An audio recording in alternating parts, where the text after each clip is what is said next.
Yo, welcome to another mid-game progression video. Today we're going to do Kotos in the Labyrinth. Just gonna flash my towers because I know a lot of you usually ask, how are your towers? So those are my towers, definitely mid-game level towers.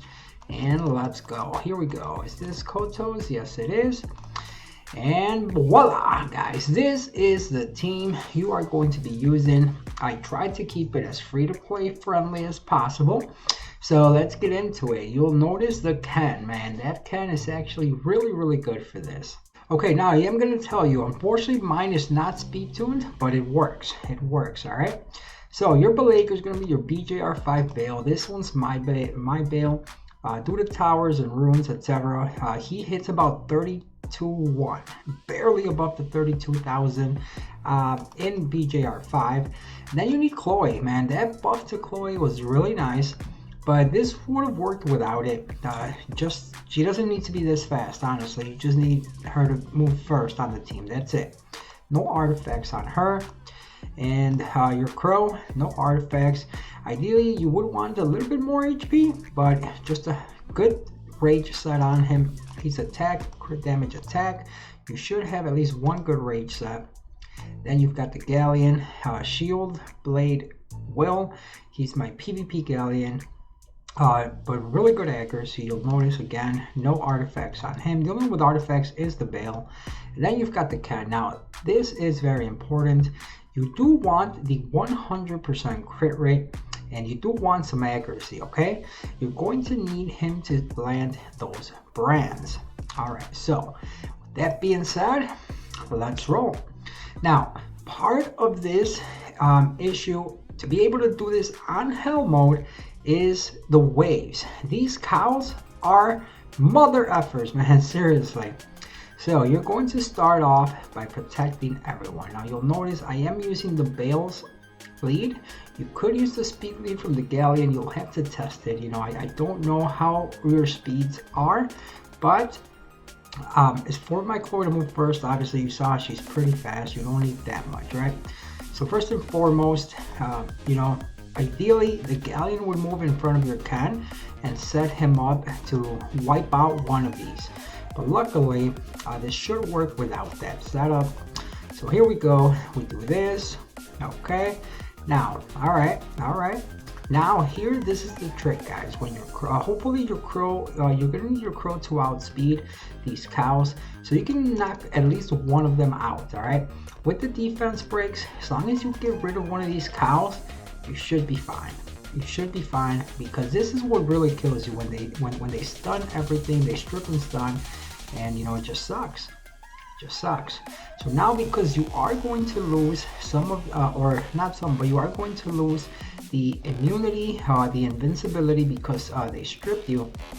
Now we do want to focus down these side towers. So if you notice here, my Galleon should move. He should be able to kill this left one. So we will attack break that one, or not, but it doesn't matter because there we go. Now here, I mean, I could just use the heal. Why not? Make sure we're topped off. Here, you usually want to do the team up with the Crow, and it doesn't really matter who he takes. But if he takes the Chloe or the Galleon, it really helps. But there you go. That's the kill order that you need, and we should be okay here. There we go. Little life drain on the Chloe, guys. Little life drain. And now we want to get rid of this last cow. And then you kind of just want to skill one down this last one. Or the Crow's going to kill.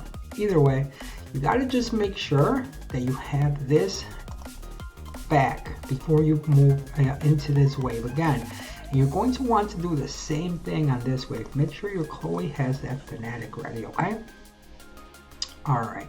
Also your Galleon, your Galleon skill 3 is very important. There we go. Now you notice my Ken's not skilled up. If yours is skilled up, he'll be able to absorb and do all that good stuff a little better. And here we could just kill one of them. There we go. Thing with the Crow, we want to destroy one of these here. Boom. There we go. And now we heal up. And now it's just, you kind of just skill one them down. Now you saw in the last one I used my my Bale to kind of clear the wave. And again, you see I have 3 turns left on my Galleon. I really need him to have that back, so I don't want to kill this before I have it, right? So I will use skill 2 to absorb attack bar, or not, or not. But either way, let's get rid of that defense break. And now we kind of just skill 1 them down. There we go.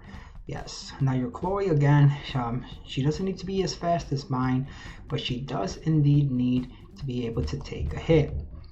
So does your Bale. Well, your Bale should, because he's a BJR5 Bale, right? And your Ken's attack break is very nice for this as well. There you go. You saw how I use skill 1. That's just to make sure that I actually will get enough turns with the Galleon, which I already had it ready. But for video purposes, I want to showcase that, make sure that we actually do have all that good to go. Now, here, all right, we put up the Fanatic, boom. All right, here comes the Ken. We are going, now here guys, the towers don't matter too much, okay? Because you're gonna have 3 turn immunity, so the rage one doesn't matter. Here, no one's going to get any dots, so he's not gonna one-shot anything. And we're gonna do so much damage, guys, that the revenge and the violent ones will not matter either. So here we need, again, you need some accuracy on your Ken, and you need that 100 crit. The accuracy is so he can do just that, so he can apply that brand, okay? And the 100 crit is so he gets this second turn, and you can either just attack break him. All right. Again, ideally, the Galleon would have moved in front of my Ken and set him up with attack buff, with the defense break, and we would have done a little more. But be careful that your Ken doesn't do too much damage, because if you push him over this threshold here, then the boss is going to move, right? So you don't want that. So for me, it works like this because my Crow does do enough damage. So this is where this comes in. The Crow will hit skill 3. You've got an attack break, you've got a defense break, and you have attack buff on your Crow. So your Crow's gonna hit pretty hard. Let's take a look at how much mine does. Remember, this is without artifacts. If you don't have enough damage, obviously throw some artifacts on them. Attack increase in effect, damage done to fire, things like that. Skill 3 crit damage, all of those good things. Skill crit damage up proportion, if the HP is good, all of those artifacts. You can add a lot of damage with artifacts nowadays, so this should become very easy. All right, here we go, ×1, boom, 93,000, very nice. So now you notice he's kind of like about 3/4 of his health possibly. And my Chloe is actually fast enough that she laps the Bale. That's not important, it doesn't really matter, because the whole point is to get the Bale with 5 stacks into this situation right here. Defense break, brand, and attack buff on himself. And then check this out, skill 3, boom, boom, boom. Easy, guys, easy. I mean, it is just so easy with this team. There's no reason for you guys not to be able to do this on hell mode. Help your guilds, make sure that you are contributing. Make sure that you're contributing to getting those double S clears, at least in Labyrinth, or as whatever it is, as long as you're helping your guild out. But on top of that, you're going to be helping yourself out, because look at this, guys. This is one of the reasons why Labyrinth is actually worth it to do, because you get 3 choices. This is how you're going to get some of those really rare violent grinds, violent gems. And we got lucky here. I don't know what we're going to get, but we did get a violent gem actually, and those are very rare to get in raids. So let's take a look. Come on, big money. Okay, all right, of course, but not too bad. So there you go, guys. That's gonna be it for this video. I mean, I can't run it again to show it again, but you saw how easy it is. I hope you guys can match this team. I feel like it's very, very easy. To be honest, you don't even need the Chloe. The Chloe does help. It makes it safer because of that invincibility. But if for some reason you don't have the Chloe, you just need some immunity, and you could in fact run the Fran. You will probably need some more HP on all of your units though. So, just be mindful of that. But if you haven't built your Chloe, definitely build her. She's amazing for this. So guys, this is how you're going to destroy Kotos on hell mode on your mid-game account. If you didn't know, now you know. You know? Yeah.